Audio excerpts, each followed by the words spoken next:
പരമശിവന്റെ ബ്രഹ്മഹത്യാ പാപം.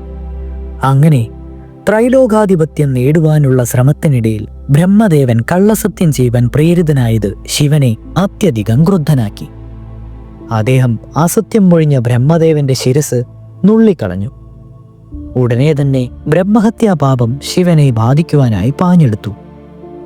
നീല നിറവും ചെമ്പിച്ച തലമുടിയുമായി തന്നെ ഗ്രസികനെന്ന പോലെ ഗർജിച്ചെടുക്കുന്ന ആ ഭീകരരൂപിയെ കണ്ട് പരമശിവൻ ചോദിച്ചു, ഭയങ്കരി, നീ ആരാണ്? എന്തിന് നീ ഇവിടെ വന്നു ചേർന്നു? അതിഘോരമായ ശബ്ദത്തിൽ ആ വിരൂപിണി ഒന്ന് അട്ടഹസിച്ചു. എന്നിട്ടവൾ പരമശിവനോട് ഇങ്ങനെ പറഞ്ഞു തുടങ്ങി, എന്നെ അറിയില്ലെന്നോ? ആശ്ചര്യകരം തന്നെ. എങ്കിൽ കേൾക്കുക. അങ്ങ് ബ്രഹ്മദേവന്റെ ശിരസറുത്തത് ഓർക്കുന്നില്ലേ? അതെ, അങ്ങയുടെ ആ പാപത്തിന്റെ സന്തതിയാണ് ഞാൻ സർവരും ഭയക്കുന്ന ബ്രഹ്മഹത്യയാണ്. അങ്ങനെ ഏറ്റുകൊള്ളുക. അതിനുശേഷം പരമശിവന്റെ അനുവാദം കൂടാതെ തന്നെ അവൾ അദ്ദേഹത്തിന്റെ ശരീരത്തിൽ പ്രവേശിച്ചു. അതോടൊപ്പം അതികഠിനമായ താപത്താൽ പരമശിവൻ പരവശനായി തീർന്നു. തന്റെ ഓരോ രോമകൂപങ്ങളിൽ നിന്നും അഗ്നിജ്വാലകൾ പുറപ്പെടുന്നതായി ഭഗവാൻ പരമശിവന് തോന്നി. അത്യധികം ദുഃഖിതനും അവശനുമായ ശിവഭഗവാൻ ബ്രഹ്മഹത്യാ പാപപരിഹാരം തേടുന്നതിന് ബദരിയാശ്രമത്തിൽ ചെന്നു. അവിടെ വസിക്കുന്ന നരനാരായണന്മാരിൽ നിന്നും പാപശാന്തിക്കുള്ള ഉപാധി തേടാമെന്നായിരുന്നു അദ്ദേഹത്തിന്റെ വിശ്വാസം. പക്ഷേ ദൗർഭാഗ്യമെന്ന് തന്നെ പറയാം. മഹാദേവൻ അവിടെ എത്തിയപ്പോൾ നരനാരായണന്മാരെ കാണുവാനില്ല. നിരാശനായ പരമശിവൻ ബദരിയാശ്രമത്തിൽ എങ്ങും അലഞ്ഞു നടന്നു. അപ്പോൾ കുളിരരകളാൽ സംഗീതം പൊഴിച്ചുകൊണ്ട് പ്രവഹിക്കുന്ന യമുനാ നദി അദ്ദേഹത്തിന്റെ ശ്രദ്ധയിൽപ്പെട്ടു. തന്റെ ശരീരതാപം ശമിപ്പിക്കുവാൻ ഈ പുണ്യതീർത്ഥം ഉപകരിച്ചേക്കുമെന്ന് ചിന്തിച്ചുകൊണ്ട് പരമശിവൻ നദിയിലേക്ക് ഇറങ്ങി. ആശ്ചര്യത്താലും അത്ഭുതത്താലും ഭഗവാന്റെ കണ്ണുകൾ മിഴിച്ചുപോയി. പെട്ടെന്ന് യമുനാ നദി വറ്റുവരണ്ടു. ഇത് കണ്ട ഭഗവാൻ കുനിഞ്ഞ ശിരസുമായി തീരത്ത് കയറി. ഉടൻ തന്നെ യമുനാ നദി ഒഴുകി തുടങ്ങി.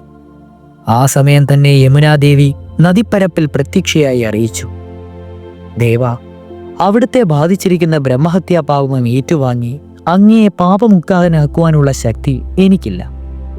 പാപിയായ അങ്ങയുടെ സ്പർശന മാത്രയിൽ തന്നെ ജലം വറ്റിപ്പോയത് അവിടുന്ന് കണ്ടില്ലയോ? ദുഃഖിതനായ പരമശിവൻ അവിടെ നിന്നും യാത്രയായി. അദ്ദേഹം അടുത്തതായി ചെന്നത് ലക്ഷദ്വീപിലേക്കായിരുന്നു. സകല പാപങ്ങളും കഴുകിക്കളയുവാൻ ശക്തിയുള്ള ആ സരസ് അത് കണ്ടതോടെ ഭഗവാന്റെ മനസ്സ് അല്പമൊന്നും തണുത്തു. സരസിനെ വന്ദിച്ച ശേഷം അദ്ദേഹം അതിലേക്ക് ഇറങ്ങി. പക്ഷെ പരമശിവന്റെ പാദസ്പർശം ഏറ്റതോടെ ലക്ഷദ്വീപും വറ്റിവരണ്ടുപോയി. ദുഃഖത്താൽ ഭഗവാന്റെ കണ്ണുകൾ നിറഞ്ഞു. അദ്ദേഹം കരയ്ക്ക് കയറി. ഉടൻ തന്നെ ഇങ്ങനെ ഒരു അശരീരി ഉണ്ടായി, ഭഗവാനെ, എന്നോട് പൊറുത്താലും എല്ലാ പാപങ്ങളും ശമിപ്പിക്കുവാൻ എനിക്ക് കഴിയും. പക്ഷേ ബ്രഹ്മഹത്യാ പാപം അതിൽ ഉൾപ്പെടുന്നില്ല. അങ്ങയുടെ നിഴൽപ്പാട് പതിച്ച എന്റെ ശരീരോപരിതലം പോലും വറ്റിവരേണ്ടത് അങ്ങ് ശ്രദ്ധിച്ചില്ലേ? പരമശിവൻ ഒന്നും മിണ്ടാതെ യാത്ര തുടർന്നു. അനന്തരം പുഷ്പകാരണ്യം, മാഗധാരണ്യം, സൈന്ധവാരണ്യം, നൈമിഷാരണ്യം, ധർമാരണ്യം തുടങ്ങിയ സരസുകളിലൊക്കെ ഭഗവാൻ സന്ദർശിച്ചു.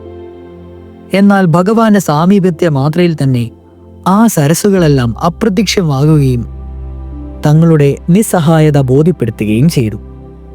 അനന്തരം ഭഗവാൻ രുദ്രൻ സമസ്ത പുണ്യതീർത്ഥങ്ങളും നദികളും ആശ്രമങ്ങളും സന്ദർശിച്ച് പാപമോചനത്തിന് ശ്രമിച്ചു. എന്നിട്ടും അദ്ദേഹത്തിന് പാപമോചനം സിദ്ധിച്ചില്ല.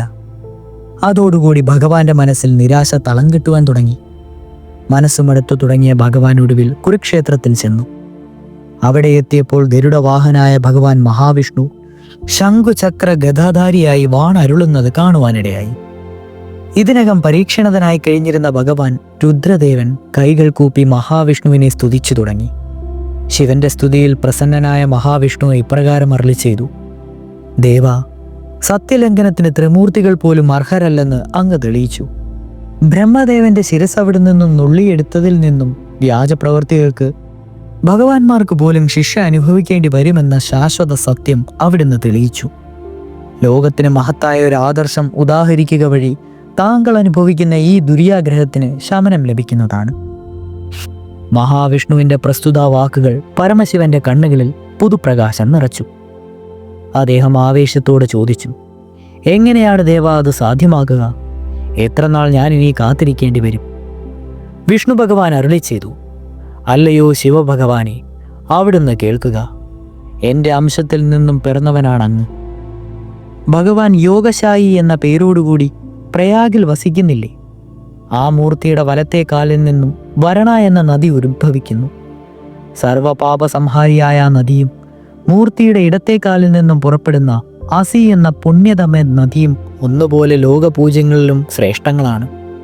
അവയുടെ മധ്യഭാഗത്തായി സ്ഥിതി ചെയ്യുന്ന യോഗശായി ക്ഷേത്രം വരണയുടെയും അസിയുടെയും സാമീപ്യത്താൽ പരിശുദ്ധമായി തീർന്നിരിക്കുകയാണ്. ത്രൈലോകങ്ങളിൽ വെച്ച് മുഖ്യമായ ആ തീർത്ഥം സർവപാപനാശകാരി തന്നെയാണ്.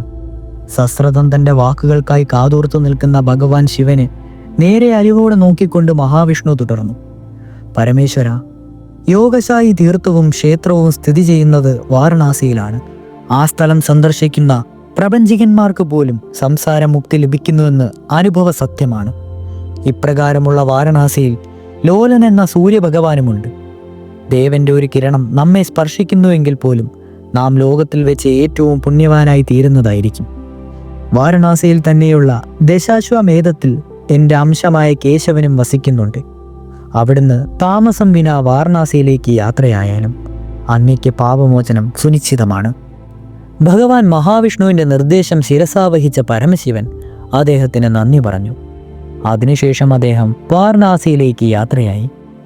അവിടെയുള്ള പുണ്യതീർത്ഥങ്ങളിലൊക്കെ സ്നാനം ചെയ്തതോടെ ഭഗവാൻ ശിവന്റെ ശരീരത്തിൽ നിന്നും പുറത്തു വന്ന ബ്രഹ്മഹത്യാ പാപം ഇപ്രകാരം പറഞ്ഞു, ദേവ, അവിടെ നിന്നെ ഇത്രനാൾ വിവശനാക്കിയതിന് മാപ്പി നൽകിയാലും എൻ്റെ കർത്തവ്യം ഞാൻ അനുഷ്ഠിച്ചുവെന്നേയുള്ളൂ. താങ്കൾക്ക് എന്നിലുണ്ടായ മനക്ലേശത്തിനും ദേഹ സ്വഭാവസ്ഥ്യങ്ങൾക്കും ഞാൻ ക്ഷമ ചോദിക്കുന്നു. പരമശിവൻ ബ്രഹ്മഹത്യാ പാപത്തെ ഇപ്രകാരം സ്വാന്തനിപ്പിച്ചു, ഹേ ബ്രഹ്മഹത്യാ പാപമേ, നീ എന്തിനു ദുഃഖിക്കുന്നു? സ്വന്തം കൃത്യനിർവഹണത്തിൽ ഒരുവൻ ക്ഷമ ചോദിക്കേണ്ടതില്ല. നീ യാത്രയാവുക. ഭഗവാൻ പരമശിവനെ സ്തുതി പറഞ്ഞുകൊണ്ട് ബ്രഹ്മഹത്യാ പാപം യാത്രയായി.